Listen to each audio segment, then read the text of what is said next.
अस्सलाम वालेकुम प्यारे दोस्तों welcome back to your very own YouTube channel. तो कैसे हैं आप लोग? आई होप कि आप सब ठीक ठाक होंगे और वीडियोस को एंजॉय कैसे कर सकेंगे जब अपलोड ही नहीं की 2 माह से। I was very busy. आप में से बहुत सारे लोग नहीं मिस कर रहे होंगे, कुछ मेरे बहुत ही करीबी मेरे जिगर जानी मुझे मिस कर रहे थे। सो आई एम बैक। बहुत सारी चीज़ें आई हैं between 2 months. I had tons of things. आपको पता है शिपिंग लाइंस बंद थी हरमुज़ की लड़ाई की वजह से। वो जब ख़त्म हुई तो उसके बाद काफ़ी ज़्यादा चीज़ें मेरे पास आईं, लेकिन I was dam so busy कि मैं रिव्यू नहीं कर सका। बहुत सामान आया है, रॉड्स न्यू आए हैं, उसके अलावा छुरियाँ नहीं आई थी, फिर बहुत सारी स्पेशली जो डायमंड प्लेट्स हैं वो नहीं आई थी। तो मैं इंशाल्लाह सबका रिव्यू बनाऊंगा, लेकिन आज हम छोटे से टॉपिक को डिस्कस करते हैं जो हमारे लायलपुर वाले भाई ने कहा था। तो मैंने कहा था इंशाल्लाह मैं वीडियो बनाऊंगा। टॉपिक बड़ा मज़े का है, that is about the structure of knife. तो स्ट्रक्चर ऑफ नाइफ में आप याद रखें 2-3 चीज़ें बड़ी अहम होती हैं। नंबर 1, आपके नाइफ की जो एज ज्योमेट्री है वो कैसी है? एज की सिंपल, जिसमें आपके पास मैंने आपको डिफरेंट टाइप के एजेस बताता रहता हूँ कि हॉलो ग्राइंड लगी हुई है, फ्लैट ग्राइंड लगी हुई है। तो ये बेसिकली आपका कटिंग एज होता है, लेकिन कटिंग एज को सपोर्ट करने के लिए उस एज से ऊपर बेवल्स बनाई जाती हैं कि आप किस किस्म का काम करना चाहते हैं। आप हार्ड काम करना चाहते हैं, आप बहुत तेज़ छुरी चाहते हैं, आप स्टेबल छुरी चाहते हैं कि जो तेज़ भी हो और आपका बाकी थोड़ा सा अगर आप उसे ठोक बजा के चेक कर लें तो वो भी काम कर सके। तो ये सारी चीज़ें आपकी नाइफ़ की ज्योमेट्री में आती हैं कि आप बेवल्स किस तरह की तैयार करते हैं। तो उसमें मैंने आपको बताया था कि 2 किस्म की बेसिक टाइप्स आती हैं जो कि ओवरऑल फॉलो की जाती हैं, स्पेशली जो पर्सनलाइज नाइफ होते हैं, कस्टमाइज नाइफ होते हैं उनके लिए। और एक जर्नल आजकल जो मॉडर्न नाइफ जर्मन या यूरोपियंस आ रहे हैं उनके अंदर एक डिफरेंट स्ट्रक्चर फॉलो होता है। तो वो सब हम आज की वीडियो में डिस्कस करेंगे। अगर आपने चैनल को सब्सक्राइब नहीं किया तो सब्सक्राइब कर लें, इंशाल्लाह आपको वीडियो में बहुत सारी इन्फॉर्मेशन मिलने वाली है। तो बेसिक नाइफ की गाइड मैंने बता दी थी आपको पुरानी वीडियोस में, अगर नहीं तो वो मैं लिंक डिस्क्रिप्शन में दे दूंगा। This is spine of knife, जिसे कंड बोलते हैं पंजाबी में। तो ये कटिंग एज नहीं होता, इसके ऊपर आप इसे पकड़ सकते हैं, आप इस पे ये बेसिकली सपोर्ट के लिए इस्तेमाल होती है। तो उससे नीचे की तरफ आएंगे तो आपको डिफरेंट किस्म की एज की ज्योमेट्रीज मिलेंगी जो कि आपकी छुरी की चलाई को तय करती हैं। तो आप उसमें 2 किस्म की बेसिक कैटेगरीज आती हैं। Number 1 is your single bevel knife and number 2 is your double bevel knife. अब सिंगल बेवल नाइफ में क्या होता है, सबसे पहले सिंगल बेवल नाइफ को डिस्कस कर लेते हैं। सिंगल बेवल नाइफ में एक ही तरफ लगाया जाता है एज। आमतौर पे आपने देखा होगा जब आप बट्टी पे एज लगवाने जाते हैं तो पहले एक तरफ से लगाता है, फिर दूसरी तरफ से लगाता है, विच मीन्स उसके दोनों तरफ एज है और वो एक इस तरह की वी शेप ड्रॉ कर रहा है। सो पहले वो छुरी एक तरफ से यहाँ से झाड़ता है, फिर यहाँ से उतारता है। तो दोनों तरफ जब एज लगता है तो इधर से भी थिन हो जाती है, इधर से भी थिन हो जाती है और एक आपको वी शेप मिलती है वहाँ पे। उल्टा कर लें तो इस तरह। तो ये जो वी शेप है वो हमारी सिंगल बेवल नाइफ में नहीं बनाई जाती। सिंगल बेवल नाइफ जो हैं वो एक ही तरफ से लगती हैं। जैसा कि आप ये नाइफ देख रहे हैं, दिस इज़ LA हैकिंडा की कोरियन नाइफ है ये। और इसके अंदर इस तरफ देखेंगे तो ये स्पाइन है, स्पाइन से नीचे आपको टेपरिंग मिलती है मिड तक, मिड से थोड़ा सा नीचे है तो आपको शार्प टेपरिंग मिलती है और शार्प टेपरिंग के साथ ही नीचे आपको एज मिल जाता है। और इस तरफ देखेंगे तो इस तरफ कुछ भी नहीं है, इस तरफ सिर्फ सेंटर में से इसका वेट कम करने के लिए इसे हॉलो किया गया है। अगर ये भी ना करें तो फिर भी कोई मसला नहीं, लेकिन बहरहाल इन्होंने थोड़ा सा इसे लाइट वेट किया है। This is santoku knife. इसके अंदर अगर आप हैवियर नाइफ की तरफ जाते हैं तो आपको उनके अंदर ये टेपरिंग जो यहाँ पे खोदी गई है, यहाँ से हॉलो किया गया है, सेंटर से वो भी नहीं मिलती। तो उनकी एक तरफ सीधा एज एक तरफ होता है। सो इसके अंदर अगर मैं आपको ये एक सॉर्ट ऑफ चार्ट मैंने बनाया है इसका, तो इस पर अगर आपको मैं दिखाऊं तो ये नाइफ की ग्रिप है, ग्रिप से ऊपर स्पाइन जा रही है। स्पाइन के ऊपर आप देखेंगे तो पहला पट्टा आता है प्राइमरी बेवल का, पहला निशान उधर आएगा, फिर उसके नीचे टेपरिंग होगी, टेपरिंग के नीचे सेकेंडरी बेवल आएगी और सेकेंडरी बेवल के ऊपर आपका टर्शरी बेवल या माइक्रो बेवल खड़ा होगा जिसे आप एज बोलते हैं। तो माइक्रो बेवल हर नाइफ पे खड़ा कर सकते हैं आप, हर किस्म के एज पे खड़ा कर सकते हैं, सिंगल बेवल पे भी खड़ा कर सकते हैं। अब जो सिंगल बेवल होती है नाइफ, उसके अंदर अगर आपको मैं प्रैक्टिकली ये दिखाऊं, अगर आप इसको और इसको देख लें तो मैंने सेम लाइन लगाई है यहाँ पे सेम कलर में। सो जो ब्लैक कलर की लाइन है ये ऊपर आप देख सकते हैं, ये आपके प्राइमरी बेवल को डिफाइन कर रही है, विच मीन्स कि जब यहाँ से नाइफ गिरता है नीचे की तरफ, यहाँ से वो मोटा है, यहाँ से नाइफ आके आप पतला करना शुरू करते हैं, तो जहाँ से जिस पॉइंट से आप नाइफ को पतला करना शुरू करते हैं वहाँ से आपकी प्राइमरी बेवल का आगाज़ हो जाता है। और एक जगह पे आप इसे आके टेपरिंग को छोड़ देते हैं, इस जगह पे बिल्कुल नुक्कर पे आके यहाँ से आप मज़ीद पतला करते हैं, जो आपने इधर से पतला करके लाए थे इससे भी ज़्यादा पतला करते हैं, तो आपका यहाँ पे जो ब्लू कलर का है वो सेकेंडरी बेवल, और ऊपर आपको रेड कलर का बहुत बारीक निशान नज़र आ रहा होगा, ये आपका माइक्रो बेवल बन जाता है, जिसने कि इन दी एंड चलना है वहाँ पे। तो ये है जी आपका single bevel knife. Single bevel knife आज़ाद जापानीज़ ने किया था, लेकिन ईस्ट एशियन पेनिनसुला में, यानी कि जिसमें आपका जापान आ गया, चाइना आ गया, कोरिया आ गया, वहाँ पे हर जगह ये नाइफ बनते हैं। जापानीज़ नाइफ बहुत महंगे होते हैं, उन पे मैं वीडियो अलग लाऊंगा, उनकी शेप थोड़ी डिफरेंट होती है, नेक्स्ट वीडियो शेप्स पे भी आ रही है नाइफ की, लेकिन उनकी शेप्स भी डिफरेंट होती हैं, उनका यूज़ भी डिफरेंट होता है। जैसे ये आप इसे आमतौर पे जापानीज़ शेप कहते हैं, दिस इज़ अ सॉरी मैं इसे पहले संटोकू कहा गया था, this is a petty knife by the way, और काम करने में ये बहुत स्ट्रॉन्ग होता है, एज बहुत ही ज़्यादा अच्छा। बाय द वे ये एक तरफ से जड़ा हुआ है, हालांकि दोनों तरफ से नहीं जड़ा इसे एज को, लेकिन ये एज नाजुक होता है हमारे डबल बेवल एज से। उसकी रीज़न ये है कि इसके पीछे सपोर्ट बहुत कम होती है, ये बहुत बारीक होता है, आगे से पीछे सपोर्ट कम होती है, लेकिन फाइन कटिंग इससे ज़्यादा आपको मज़ा नहीं आएगा किसी और नाइफ से करने का।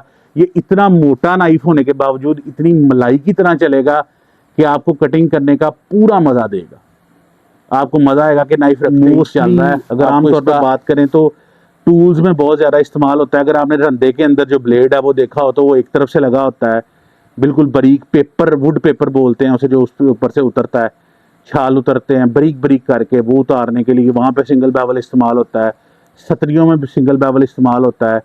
और आपको अगर आपने पुराने वक्तों में किसी ने गोले खाए हों बर्फ़ के, तो वो उस पर बनाए जाते थे, तो इसलिए ये फाइन कटिंग करने के लिए इस्तेमाल होता है, लेकिन नाजुक भी ये उतना ही ज़्यादा होता है। अब बात करते हैं हम डबल बेवल नाइफ की। डबल बेवल नाइफ पे अगर हम बात करें तो एपेक्स जो है वो बिल्कुल वी शेप का बनता है।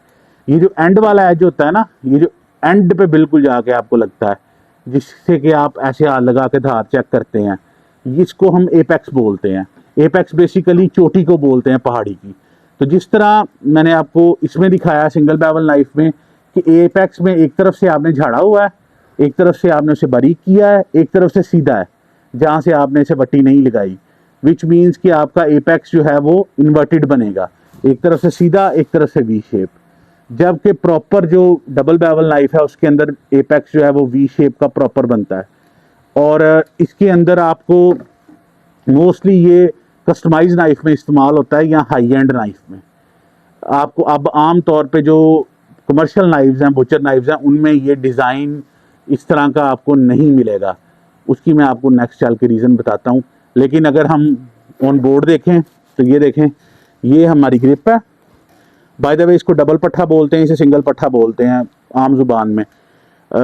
इसके अंदर ब्लू अगर आप देखें यहाँ पे, तो मैंने सेम उसी तरह डिज़ाइन किया है। इसे भी आपको ऊपर से स्पाइन से सीधा आएंगे, तो जहाँ पे आपने नाइफ स्पाइन के बराबर है वहाँ से रख के आपने टेपर करना शुरू किया। और जो ये मखसूस नाइफ है क्लेवर कट की, इन्होंने हॉलो किया उसे, तो हॉलो में बेसिकली डिफरेंट टेपर जो होती है वो स्टीप एंगल पे होती है, हॉलो जो होती है वो राउंड एंगल पे होती है, कि किनारों से बाहर की तरफ होती है, सेंटर में से खुद ही होती है। वो नेक्स्ट वीडियो में प्रॉपर आपको समझाऊंगा हॉलो ग्राइंड का। लेकिन बहरहाल ये टेपर करनी शुरू की, यहाँ से आप देख लें, या you can still call it hollow करना शुरू की। उससे नीचे आए तो ब्लैक कलर की आपको इसके अंदर सेकेंडरी बेवल दिखेगी, और अगेन उसके ऊपर माइक्रो बेवल दिखेगी, जो कि आपका एज है, जो कि आपका एज चलना है। अब इसके अंदर वी शेप प्रॉपर बनेगी, इसके अंदर बहुत सारे डिज़ाइन बन सकते हैं, इसके अंदर ग्राइंड बहुत सारी किस्म की लग सकती हैं, क्योंकि आपने दोनों तरफ से बराबर रख के लगाना है। अब आम तौर पे जो मशीनी पट्ठा होता है, जैसे इसे मशीनी पट्ठा लगा हुआ है, इंसानी हाथ जो है वो थोड़ा आपकी वैसे बाय द वे कारीगरी पे भी डिपेंड करता है, लेकिन बहरहाल जितना मर्जी कारीगर शख्स हो वो बिल्कुल दोनों तरफ से सेम 19-20 किए बगैर एज मुश्किल ही लगा सकता है। बहुत टफ होता है, और मुश्किल ये नहीं होता कि आप एक आधे नाइफ पे लगा के दिखा दें। मुश्किल ये होता है कि लेट्स सपोज आपने 100 छुरियों पे एज लगाया है और 100 की 100 पे 19-20 का फ़र्क नहीं है, तो फिर होती है कोई चेकिंग, एक आधे से चेकिंग नहीं होती। तो इस तरह ही सीन होता है। अब कि मशीन में क्या होता है कि मशीन होती है प्रॉपर इसकी, उसमें नाइफ को इस तरह अंदर एंटर करते हैं, तो उसकी दोनों तरफ बटियाँ होती हैं, तो दोनों तरफ से बराबर खोद देती हैं नाइफ को, तो उस वजह से ये होलो हो जाता है दोनों तरफ से नाइफ, और ये बराबर लगता है क्योंकि आपने एक ही टाइम पे पुश किया है, और उसके अंदर पानी चल रहा होता है, तो खैर वो एक अलग किस्सा है। सो अगर हम इधर देखें नाइफ पे, तो ये देखें यहाँ से स्टीप एंगल आ रहा है, यहाँ से आके वो यहाँ पे आपका प्राइमरी बेवल बनेगा ब्लू लाइन, और ब्लू से नीचे की तरफ आए क्योंकि यहाँ से खोदना शुरू किया है, तो इधर नीचे आके आपका ब्लैक कलर का लाइन जो मैंने लगाया हुआ है that is your secondary bevel, और उसके ऊपर जो एज खड़ा है that is your micro bevel. अब ये मैंने बताया जैसे ये दिस इज़ कार्मर टाइप नाइफ। कार्मर एक अमेरिका का बहुत महंगा ब्लेड स्मिथ है जो बहुत महंगी छुरियाँ बनाता है, तो ये बेसिकली उसका डिज़ाइन है। This is not Japanese design, this is American design. कुछ लोग इसे मिक्स कर देते हैं। जैपनीज़ डिज़ाइन जो होते हैं वो इस तरह के होते हैं, ये जो आपके सामने हैं। So last but not the least, अब जो मॉडर्न नाइफ आ रहे हैं कमर्शियल लेवल पे इस्तेमाल होने वाले, ये वाले नाइफ महंगे होते हैं क्योंकि ये स्पेशलाइज्ड नाइफ हैं, थोड़ा वेट रखा जाता है इनमें। लाइट वेट नाइफ जो होते हैं आपके आम तौर पे इस्तेमाल, जैसे ये कैरिबो का नाइफ है फ्रेंच, आप और भी नाइफ ले लेंगे, विक्टोरिनॉक्स का नाइफ ले लेंगे, डेक्स्टर रसल का नाइफ ले लेंगे, गाइजर का नाइफ ले लेंगे, एफडिक का, वो भी they are all same as, वो सेम ही फिलॉसफी फॉलो करते हैं। तो स्पाइन है, स्पाइन में अब आपको यहाँ से ही एंगल शुरू हो जाएगा नीचे आना, विच मीन्स कि आपकी जो पूरी की पूरी स्पाइन है वो ही वी शेप से नीचे आ रही है दोनों तरफ से। तो ये दोनों तरफ से वी शेप बन जाएगी, यानी कि अब आपका पूरा जो नाइफ है वो एक एज ज्योमेट्री में आ गया। आपने बजाय नाइफ की स्पाइन से नीचे पोर्शन छोड़ने के यहाँ से ही एंगल बनाना शुरू किया, स्टीप करना, यहाँ से हो गया। आगे आपकी कोई यहाँ पे प्राइमरी बेवल सेकेंडरी बेवल आपको उस तरह विजिबल नहीं होगी, इसकी आगे सीधा एज लगाया जाएगा बारीक करके, विच मीन्स कि आपका जो एज है वो यहाँ पे प्योर माइक्रो बेवल खड़ी की जाएगी। अब प्योर माइक्रो बेवल क्यों खड़ी की जाती है, उसकी रीज़न ये है कि बजाय आप, क्योंकि ये नाइफ पतली होती हैं, एक तो स्टील महंगा होता है, तो बहुत बड़े साइज़ की नाइफ बनाने में, जैसे ये J2 का नाइफ है, J2 स्टील का, तो अगर मैं X55 CRMO15 जो कि इस नाइफ का मटेरियल है, इस तरह का या इस साइज़ का नाइफ बनवाऊंगा तो शायद 40-50 हज़ार रुपये के लगभग वो नाइफ बने। लेकिन इन्होंने चूंकि स्टील बहुत अच्छा है, टेम्पर अच्छा किया गया है, थर्मोसाइक्लिंग पूरी की गई है, स्टील में जान है, तो और दूसरी बात इसे आपने ज़ोर से मारना भी नहीं है कहीं पे, तो इसलिए कंपनीज जो है उन्होंने बारीक नाइफ बनाए हैं, पतले नाइफ हैं। उसके अलावा इन्होंने एज की ज्योमेट्री भी बिल्कुल वैसे ही सेट की है, क्योंकि इसमें ये देखें इतना पोर्शन जो है इतना जो प्राइमरी बेवल तक आता है वो आपके यूज़ में नहीं आएगा, लेकिन इसमें पूरा नाइफ आपने यूज़ करना है जैसे आप प्रॉपर बुचर्स करते हैं।